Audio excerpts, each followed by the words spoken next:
నమస్తే, నేను Maruthi Ram. One voice న్యూస్కు స్వాగతం. తెలంగాణ రాష్ట్ర ప్రభుత్వం పైలట్ ప్రాజెక్టుగా నిర్వహిస్తున్న ఫ్యామిలీ డిజిటల్ కార్డు సర్వేను వేగవంతం చేయాలని సీఎంఓ కార్యాలయ జాయింట్ సెక్రటరీ సంగీత ప్రభుత్వ అధికారులను ఆదేశించారు.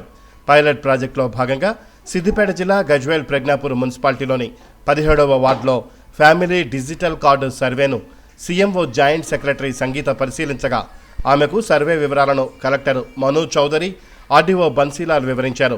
డిజిటల్ కార్డు సర్వేలో తలెత్తుతున్న సమస్యలు, సర్వే విధానాన్ని సీఎంఓ కార్యదర్శి సంగీత క్షుణ్ణంగా పరిశీలించి సర్వే వివరాలను అడిగి తెలుసుకున్నారు. ఇంటి నెంబర్, రేషన్ కార్డు లేని వారి వివరాలను ఏ విధంగా నమోదు చేస్తున్నారని అడగ్గా రేషన్ కార్డుల వారీగా నమోదు చేయడంతో పాటు కొత్త రేషన్ కార్డు కోసం దరఖాస్తు చేసుకున్న వారి వివరాలను ప్రత్యేకంగా నమోదు చేస్తున్నట్లు సంబంధిత అధికారులు తెలిపారు. ఇంటి నెంబర్ లేని వారి వివరాలను పాత రేషన్ కార్డు ఆధారంగా నమోదు చేస్తున్నట్లు కలెక్టర్, ఆర్డీఓలు సీఎంఓ కార్యదర్శి సంగీతకు తెలిపారు. అనంతరం కలెక్టర్ మీడియాతో మాట్లాడుతూ పైలట్ ప్రాజెక్టులో భాగంగా గజ్వేల్ మున్సిపాలిటీలోని 17వ వార్డులో ఫ్యామిలీ డిజిటల్ కార్డు సర్వే నిర్వహించడం జరిగిందని చెప్పారు. అలాగే కుకునూరుపల్లి గ్రామంలో కూడా డిజిటల్ సర్వే నిర్వహించి పూర్తి చేశామన్నారు. గజ్వేల్ 17వ వార్డులో 80% సర్వే పూర్తయిందని, త్వరలో సర్వే మొత్తం పూర్తవుతుందని వెల్లడించారు.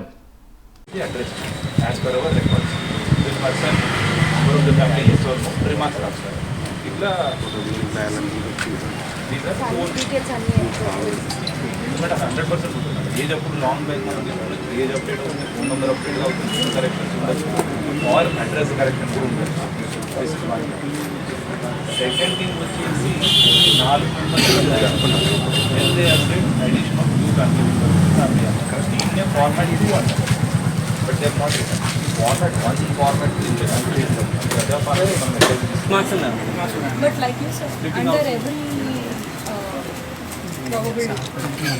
data you have to have a confirmation saying that is the name right, is the age right, or edit and what exactly correct or not or changes the outline mana తీసుకుంటారు, చాలా మంది retain చేయమన్నాడు. కొత్త ration card family data ఒకటే దగ్గర maintain 6-7 members ఉన్న family కూడా ఒకటే దగ్గర మాకు because I personally went to the house of the person and I spoke to him. మీరు son and daughter in law don't you want them to be considered as a separation? వద్దు sir, మేము ఒకటి కుటుంబం. So there it is sentiment is attached and they are not attaching the benefit or ఎక్కువ చూడట్లేదు. So as I see, your issue is only about your data.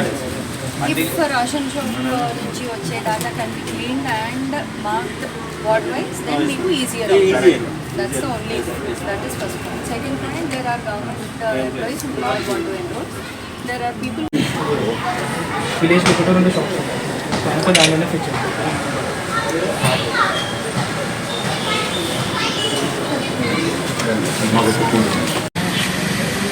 Family digital కార్డుకి సంబంధించి మనకి state government నుంచి pilot basis మీద ప్రతి ఒక్క assembly కాన్స్టిట్యుయెన్సీలో ఒక మున్సిపల్ వార్డ్, అదేవిధంగా ఒక విలేజ్ సెలెక్ట్ చేయమని చెప్పడం జరిగింది. దాంట్లో భాగంగానే మనకి గజ్వేల్లో మున్సిపల్ లిమిట్స్లో ఉన్న వార్డ్ 17ని మనం సెలెక్ట్ చేసాము. వార్డ్ సెలెక్షన్ అయిన తర్వాత దాంట్లో డిఫరెంట్ టీమ్స్గా ఏర్పడ్డారు.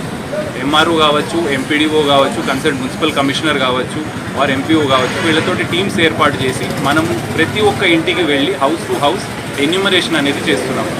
సో దీని ముఖ్య ఉద్దేశం ఏంటి అంటే మనకి ఫ్యామిలీ మెంబర్స్ యాజ్ ఎ గ్రూప్గా ఎంతమంది ఉన్నారు, వాళ్ళ డీటెయిల్స్ ఏంటి అనేది కలెక్ట్ చేస్తున్నాం. దీని బేసిస్ మీద గవర్నమెంట్ ఫ్యామిలీ డిజిటల్ కార్డ్ అనేది ఒకటి ఇష్యూ చేస్తారు. సో దీంట్లో మనం ఇంటికి వెళ్ళినప్పుడు వాళ్ళని ఎగ్జిస్టింగ్ మన దగ్గర ఉన్న డీటెయిల్స్ ప్రకారము వాళ్ళ పేర్లు, ఫోన్ నెంబర్ కావచ్చు, ఆధార్ కావచ్చు, అడ్రస్ కావచ్చు, ఏజ్ కావచ్చు, జెండర్ కావచ్చు, ఇట్లా డీటెయిల్స్ ఏవైతే ఉన్నాయో ఇవి కరెక్ట్గా ఉన్నాయా లేవా అనేది చెక్ చేస్తున్నాము. అదేవిధంగా ఫ్యామిలీ మెంబర్స్ ఎవరైతే ఉన్నారో కరెక్ట్గా ఉన్నాయా డీటెయిల్స్ అనేది చెక్ చేస్తున్నాము.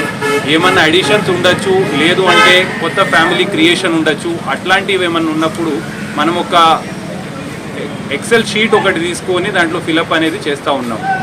ఇందులో మనం ఒకటి ఇంపార్టెంట్ విషయం చేసేది ఏంటి అంటే ఆ కన్సర్న్డ్ ఫ్యామిలీలో ఉన్న ఫీమేల్ ఎవరైతే ఉన్నారో వాళ్ళని మనము హెడ్ ఆఫ్ హౌస్ హోల్డ్గా గుర్తిస్తూ ఉన్నాం.